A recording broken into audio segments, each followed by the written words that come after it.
28 फरवरी 2026 America और Israel ने Iran पे वॉर शुरू की। उस रात दुनिया भर के लोग टीवी पे चिपके थे। कुछ डर रहे थे, कुछ प्रे कर रहे थे और कुछ लोग अपना फोन उठाकर सीधा मार्केट्स खोल रहे थे, क्योंकि उन्हें पता था ये पहली बार नहीं हो रहा, ये पैटर्न पहले भी रिपीट हो चुका है।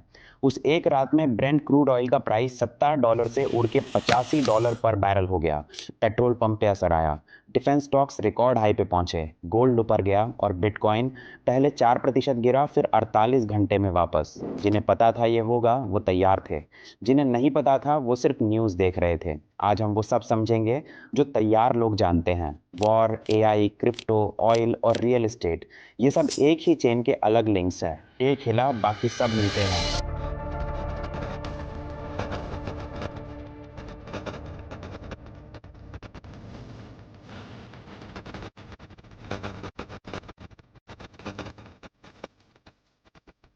पहले एक बेसिक चीज समझो, वॉर और इकोनॉमी का रिश्ता नया नहीं है। वर्ल्ड वॉर टू के टाइम अमेरिका की इकोनॉमी बूम में आई, क्योंकि वेपन्स, फूड, यूनिफॉर्म सब मैन्युफैक्चर हो रहा था। अनएम्प्लॉयमेंट खत्म हो गई, जीडीपी ऊंची गई। लेकिन जो देश एक्चुअली लड़ रहे थे, जर्मनी, जापान, फ्रांस, उनकी इकोनॉमी तबाह हो गई। रूल नंबर 1, वॉर में प्रॉक्सिमिटी मैटर करता है। जितने दूर हो वॉर से, उतना सेफ तुम्हारा पैसा। अब आज की दुनिया में ये और कॉम्प्लेक्स हो गई है, क्योंकि आज वॉर सिर्फ जमीन पे नहीं लड़ी जाती।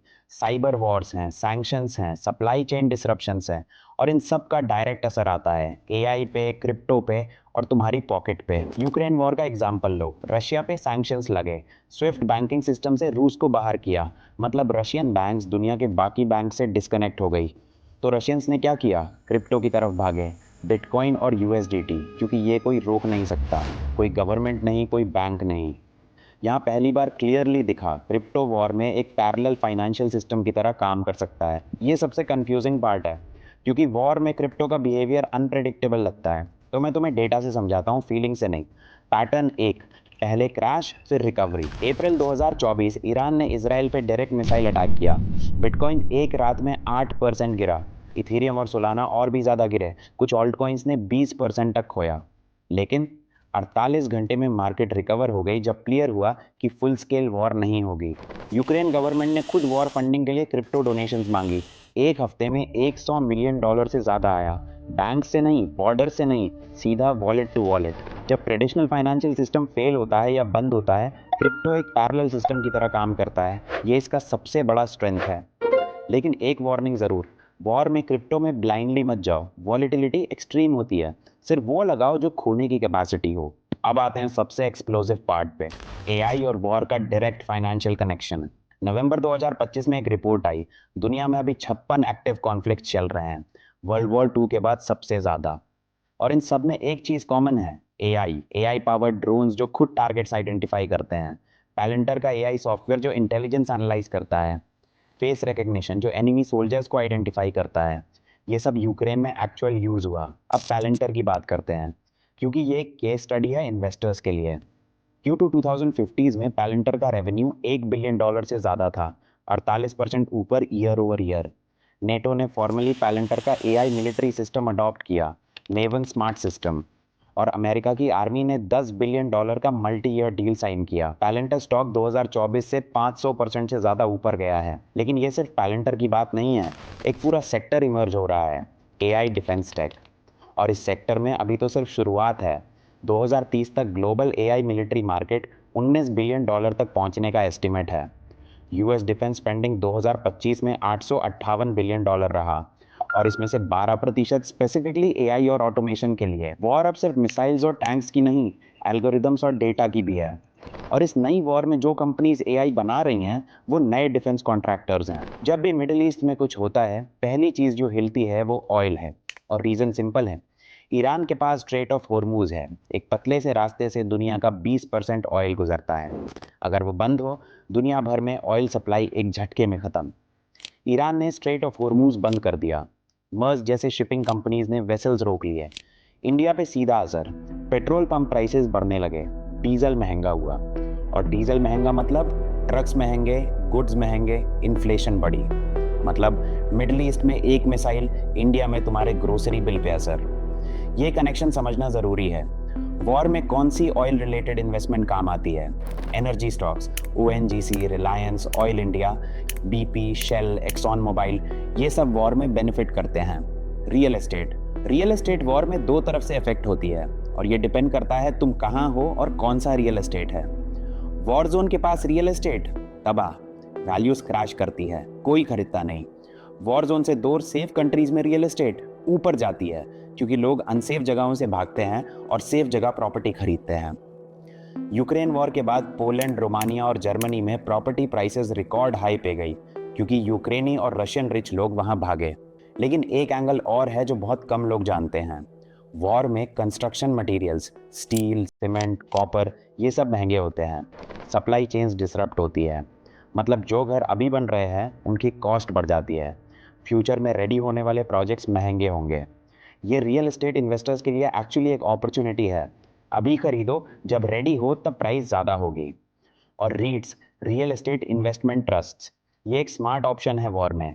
सीधा प्रॉपर्टी खरीदने की जगह रीट में इन्वेस्ट करो, कम पैसा, ज़्यादा डाइवर्सिफिकेशन और लिक्विडिटी भी रहती है। अगर दुनिया में वॉर हो तो तुम्हारा पैसा कहाँ सेफ है?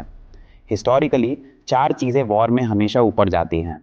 पहला गोल्ड, दूसरा ऑयल, तीसरा डिफेंस स्टॉक्स, चौथा यूएस डॉलर।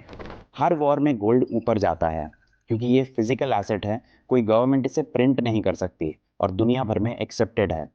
यूक्रेन वॉर में गोल्ड 15% ऊपर गया। वॉर में सप्लाई चेन्स डिसरप्ट होती है, ऑयल प्रोड्यूसिंग रीजन्स अफेक्टेड होते हैं, प्राइस बढ़ता है। रशिया यूक्रेन वॉर में ऑयल 60% ऊपर गया एक ही महीने में। Lockheed Martin, Raytheon, Northrop Grumman, ये सब यूक्रेन वॉर में रिकॉर्ड हाइस पे गए क्योंकि हर कंट्री ने अपना डिफेंस बजट बढ़ाया। दुनिया भर के लोग अनसेफ फील करते हैं तो डॉलर में जाते हैं। डॉलर स्ट्रेंथन होता है वॉर में। और क्या क्रैश होता है वॉर में? अफेक्टेड रीजन की करेंसी, ट्रैवल और टूरिज्म स्टॉक्स, लग्जरी गुड्स और इनिशियली क्रिप्टो भी। इंडिया के पर्सपेक्टिव से हम रशिया यूक्रेन वॉर से ज्योग्राफिकली दूर थे, लेकिन ऑयल प्राइस इंक्रीज का सीधा असर पेट्रोल पंप पे पड़ा। इन्फ्लेशन बढ़ी, आरबीआई ने रेट्स बढ़ाए, होम लोन्स महंगे हो गए। वॉर सिर्फ वहाँ नहीं होती, उसकी वेव्स यहाँ तक आती हैं और इन वेव्स को समझना ही फाइनेंशियल लिटरेसी है।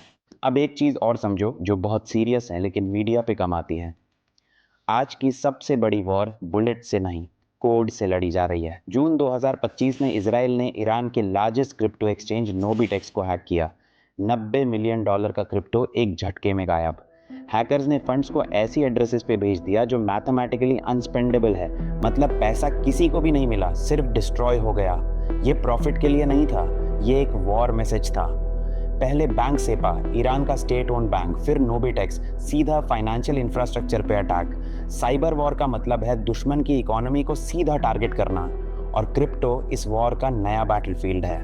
अब ताइवान की बात करते हैं क्योंकि ये इंडिया के लिए भी डायरेक्टली रेलेवेंट है। ताइवान में दुनिया के 90% एडवांस सेमीकंडक्टर चिप्स बनते हैं। वो चिप्स जो तुम्हारे फ़ोन में है, जो एआई मॉडल्स रन करते हैं, जो क्रिप्टो माइनिंग होती है, सब वहाँ से। अमेरिका और चाइना अभी ताइवान को लेकर एक साइलेंट कॉन्फ्रंटेशन में है। अगर वहाँ कॉन्फ्लिक्ट हुआ, एक ही दिन में global tech industry, AI development और क्रिप्टो माइनिंग सब साइमल्टेनियसली रुक जाएगी। चाइना और अमेरिका में पहले से एक साइलेंट टेक वॉर चल रही है। अमेरिका ने एनवीडिया के एडवांस्ड एआई चिप्स चाइना को एक्सपोर्ट करने पे बैन लगाया। एक कंपनी का स्टॉक एक गवर्नमेंट डिसीजन से डायरेक्टली अफेक्टेड। ये सिर्फ जियोपॉलिटिक्स नहीं है, ये तुम्हारे फ़ोन की प्राइस है, तुम्हारे इन्वेस्टमेंट्स की वैल्यू है, तुम्हारे फ्यूचर की जॉब मार्केट है। तो इस सब में क्या करो? पहली बात, डाइवर्सिफाई करो। गोल्ड, इंडेक्स फंड्स और अगर रिस्क कैपेसिटी है तो केयरफुली चोजन स्टॉक्स, सिर्फ एक जगह सब मत लगाओ। दूसरी बात, न्यूज़ को फाइनेंशियली पढ़ना सीखो। जब कोई कॉन्फ्लिक्ट की खबर आए, पहला सवाल ये होना चाहिए, इसका कौन सी इंडस्ट्री पे क्या असर पड़ेगा। तीसरी बात, क्रिप्टो को समझो लेकिन ब्लाइंडली मत जाओ। वॉर में पहले 48 घंटे वॉलेटाइल होते हैं, पैनिक में मत बेचो। हिस्ट्री कहती है रिकवरी होती है। वॉर होती रहेगी, ऑयल हिलता रहेगा, क्रिप्टो वॉलेटाइल रहेगा, रियल एस्टेट कॉम्प्लेक्स रहेगा, एआई और पावरफुल होता रहेगा। ये साइकिल रुकने वाली नहीं है। आज से जब भी कोई वॉर की खबर आए, ये सोचो, गोल्ड कहाँ है, ऑयल का क्या होगा, डिफेंस स्टॉक्स, क्रिप्टो में क्या हो रहा है, रियल एस्टेट पे क्या असर पड़ेगा। ये क्वेश्चंस पूछना शुरू करो, क्योंकि फाइनेंस में जो सही सवाल पूछता है वो सही जवाब ढूंढ लेता है।